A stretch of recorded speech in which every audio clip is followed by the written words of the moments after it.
కోట గారు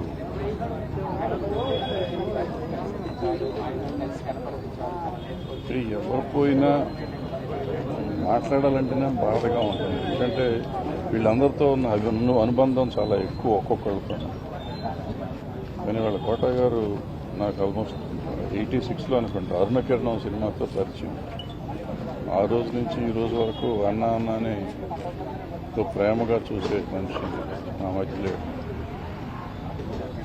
ఇదే ఇల్లు, మా ఇల్లు ఎదురుగుండా ఆఫీస్ ఉండేది. నాకు దగ్గర 7-8 ఏళ్ళు ఎదురు బదురు ఇంట్లో ఉండేవాళ్ళం. సినిమా ఇండస్ట్రీకి చాలామంది వస్తారు, సినిమాల్లో వేషాల కోసం వస్తారు, లేకపోతే డబ్బుల కోసం వస్తారు, ఏదో చేస్తారు. ప్యాషన్తో వచ్చేవాళ్ళు చాలా తక్కువ మంది ఉంటారు. అందులో ఒకడు కోట గారు. ఆయన వేషం అంటే పాతరం నటులంతా అట్లాగే ఉండారు. తర్వాత వచ్చిన తరం, మా తరం వచ్చినాక వచ్చిన కోట గారు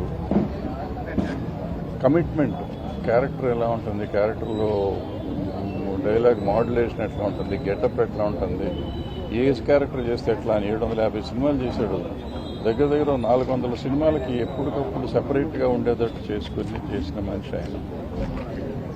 ఆయన వేషం వేయటమే కాకుండా ఆ సినిమాని గురించి కానీ, సినిమా సక్సెస్, నిర్మాతను గురించి, సాటి నటుల గురించి, సినిమా ఇండస్ట్రీ గురించి ఎక్కువ ఆలోచించే మనిషి.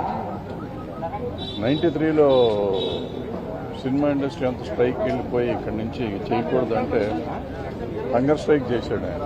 ఇక్కడ మన ఫిల్మ్ నగర్ సొసైటీ ఆఫీసులో స్ట్రైక్ 8 రోజులు హంగర్ స్ట్రైక్ చేశారు. వద్దని చెప్తే కూడా వినకుండా చేశారు. అంటే సినిమా ఇండస్ట్రీ అంతా బాగుండాలి, ఇక్కడ రావాలి. ఆయనే స్లోగన్ రాశారు, అందరం కలిసి పనిచేద్దాం, కొందరే ఎందుకు పనిచేయాలి అనే మాట ఆయన రాశారు. లోపలికి వెళ్తే మీకు ఫోటో కూడా ఉంది అక్కడ, చూసుకోవచ్చు. అంటే సమాజం బాగుండాలి అంటే తను ఉండే వ్యవస్థ బాగుండాలి, వ్యవస్థలో అందరూ బాగుండాలి అనుకుని తాపత్రయపడ్డ మనిషి. తర్వాత సినిమాని పూర్తిగా ప్రేమించిన మనిషి, సంపూర్ణ నటుడు, సంపూర్ణ వ్యక్తి అయిన కోట శ్రీనివాసరావు నాకు మంచి మిత్రుడు, సోదరుడు. ఆయన మన మధ్య లేకపోవటం నాకు చాలా బాధాకరంగా ఉంది. ఇండస్ట్రీకి కూడా చాలా తీరని లోటు. ఆయనకి ఆత్మశాంతి కలగాలని, ఆయన ఫ్యామిలీకి నా